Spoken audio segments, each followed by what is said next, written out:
자, 요거를 우리가 생실산이라고 보고, 이 꿈을 물이라고 봅시다. 그래서, 산이라는 거는 뭐 이렇게도 생기고, 물이라는 게 큰 거 아니냐, 구분이 되는 것 같은데, 이게 한 번 더 들어가면은 헷갈린다는 거예요. 그냥 봅시다. 감각에 의한 변화가 일어나는 것을 알지 못하는 사람은 그 일에 부딪히면 곧 그것이 그렇게 된 까닭을 알지 못한다.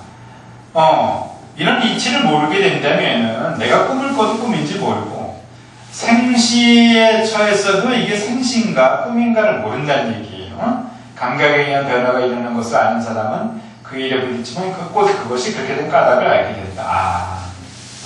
감각에 의한 변화가 일어나는 것을 아는 사람, 깨친 사람이죠. 미호가 아니라 도노가 된 사람은 내가 이게 꿈이라는 걸 아는 거예요. 꿈을 꾸면서. 그러면 무엇을 아냐? 이렇게 말이죠. 생시도 꿈이고 꿈도 꿈이라는 걸 아는 거예요. 크게 보면 이게 다 꿈이라는 거예요. 크게 보면. 그러면 생시는 뭐냐 이거예요. 꿈이 이게 모든 것이 다 꿈이라는 것이 곧 생시다 라고 볼 수 있는 거예요. 이게 이제 어떤 뜻이냐면은 불교에서 본다면 꿈이든 생시든 모든 것이 전부 다 존재하는 모든 것들은 이걸 이제 생이라고 표현하죠. 현상기인 모든 것들은 전부 다가 꿈이다, 공이다 이거예요. 그리고 이러한 공하다는 것들이 곧 색이다 이거예요. 뭐죠? 색 즉시 공 즉시 색. 그러면 현실 세계에서는 꿈이든 현실은 전체가 꿈이다. 이게 동물보감에 이런 얘기가 있어요. 생사가 뭐죠? 계시 이렇게 되나? 일모. 그죠? 꿈몽자 어떻게 쓰나? 네, 위에 이제 초두변에 이제 여기 그물망 해가지고 민간머리 천엽석이요. 이렇게 되지? 네. 뭐야, 우리 사문 선생님 편하네. 아니, 아직 멀었어요. 그치? 자, 생사 일몽이다.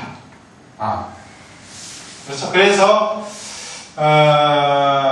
생사 일몽이 여기서 보면은 죽고 사는 거는 여기 뭐래요? 일곱째는 살고 있는 거에서 주는 거니까 생시라고 얘기했잖아요. 그죠? 그런데 크게 보면 생사가 다 꿈이다 이거예요. 공하다는 거예요.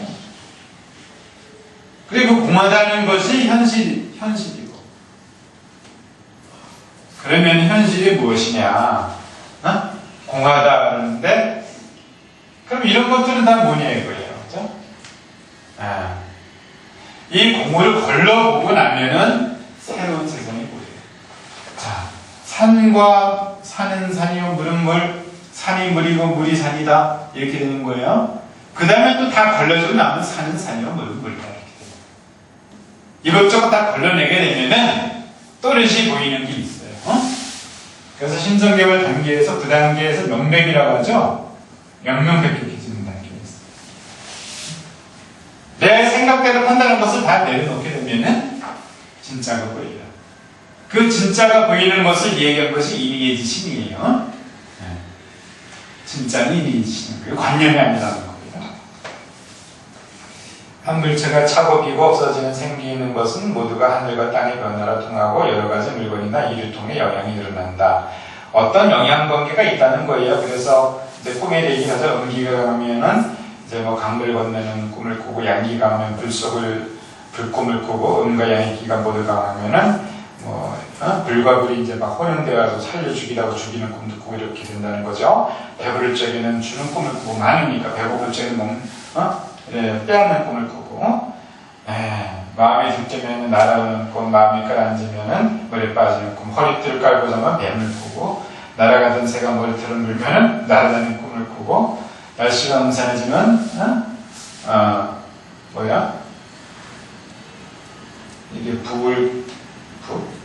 불을 꿈꾸게 되고 병이 나를 때는 음식을 먹는 꿈을 꾸게 되고 꿈에 술 마시는 사람은 근심 있는 사람이고 꿈에 노래가 춤 사람은 통곡할 일이 있는 사람이다. 그러면은 생시와 꿈이 서로 연결되어 있다는 얘기를 하는 거죠. 그죠? 생시에 허리띠를 둘러매고 자면 뱀 꿈을 꾸게 돼. 생시에 내가 풀리지 않았다는 것들이 꿈에 나타나잖아요. 생시에 내가 자전거 갖고 싶었어. 그럼 어때요? 꿈에 자전거를 내가 얻는 꿈을 꾸잖아요. 그죠? 연결이 돼 있다. 이 색깔. 그러니까 생시와 꿈이라는 것도 서로 분리하기가 어려운 점이 있다 이거예요. 나눠서 얘기한다면은 꼬집어서 아프면은 현실이 꼬집어서 안 아프면 꿈인데 이것도 서로 연결이 되어 있다. 따로 동떨어져 있는 게 아니다라는 걸 얘기를 하고 있어요. 제가 말했다. 정신이 대하게 되는 것이 꿈이고 형체가 됐다는 것이 일이다. 그러므로 낮에 있는 생각과 밤에 꿈을 꾸게 되는데 정신과 형체가 일이나 물건을 대하게 되기 때문이다. 연결되어 있다 이거죠. 정신이 안 있는 사람은 생각과 꿈이 자연히 없습니다. 그래서 안정되어 있다는 건 뭐예요? 안정되어 있다는 것은 그 전체에 대한 것을 우리가 정확히 인식하고 있다는 거다. 이게 전부 다 꿈과 같은 세상입니다. 꿈 같은 세상이니까 꿈은 어차피 존재하지 않는 거고 날아가는 거 아니에요. 그러니까 집착이 떨어져. 그래서 불필요한 생각이 많지 않아서. 그래서 정신 없는 사람은 생각, 꿈이 자연히 없어진다 이래요. 진실로 깨어있는 사람은 말하지 아니하고 쓸데없는 말 안 하는 거예요. 진실로 꿈꾸는 사람은 깨닫지를 못한다. 꿈속에 있는 사람은 꿈이 뭔지 깨닫지 못하는 거죠. 물건의 변화란 저쪽으로 갔다 이쪽으로 갔다 하는 것이기 때문이다. 옛날에 잠든 사람은 그가 깨어있어도 스스로를 잊고 그가 잠잔다 해도 꿈꾸지 않는다 했는데 어찌 헛된 말이겠는가. 그렇죠? 잠을 자도 정신이 없는 사람은 꿈이 별로 없어요. 걸리는 게 없기 때문에. 그렇죠? 그리고 참된 사람은 깨어있어도 스스로를 잊는다. 깨어있는다 하더라도 내가 깨어있다 하더라도 너무 여기에 이게 현실이라는 생각에 매여가지고 있는 것이 아니라 이것도 크게 보면은 다 꿈이다. 색즉 시공이다. 공교식 색이다. 이렇게 보면 우리 삶이 좀 더 경쾌하게 보이는 거죠. 너무 내가 막 심각하게 이 현실 인식하니까 복잡해지는 거예요. 이런 시각을 가지게 되면 색즉 시공, 공교식 색의 시각을 가지게 되면 우리 삶이 연극과 같아지고 좀 더 가벼워져요. 좀 넓은 시각을 가지고 살자라고 얘기하고 있는 거예요. 되게 성학식들을 골드가 읽어보자.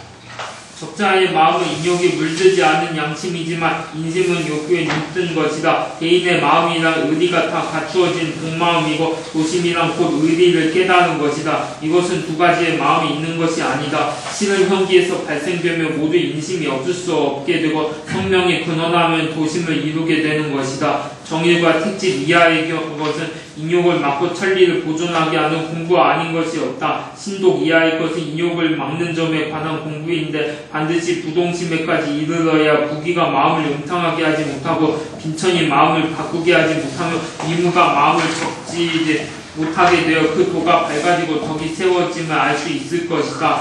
계수 이하의 것은 천리를 보존하는 점에 관한 공부인데 반드시 중심에까지 이르러 야의 심이 곧 체이고 욕이 곧 용이며 체는 또한 도이고 용은 또한 의의 관계를 가지면서 언행이 법도에 맞아서 생각하지 않고서도 이해하게 되고 힘쓰지 않고서도 절도의 맞음을 볼 수 있을 것이다. 요컨대 공부하는 요령은 어디까지나 한결같이 경의 태도로부터 떠나지 않는 것이다.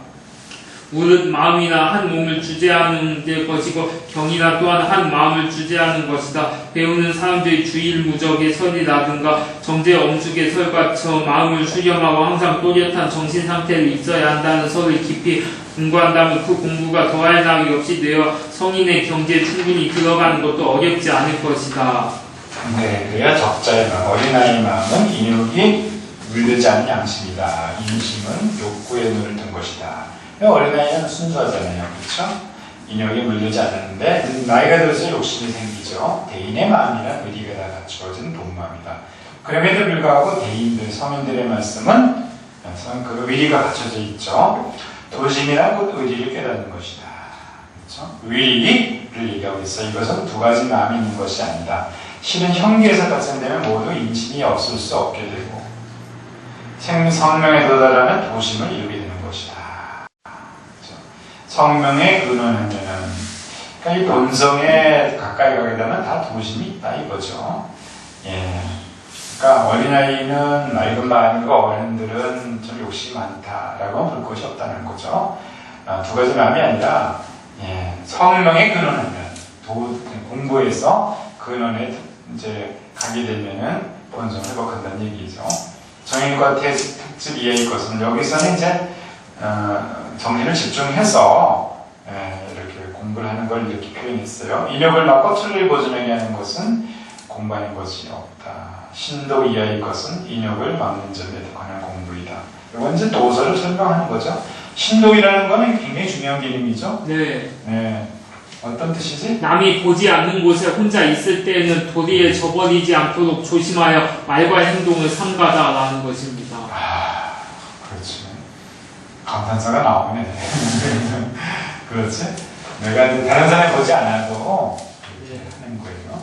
근데 이게 참, 이게 만만치 않은 거예요. 그러니까 이 선생님도 이 보면은 아침에 이제 운동을 하는데, 이제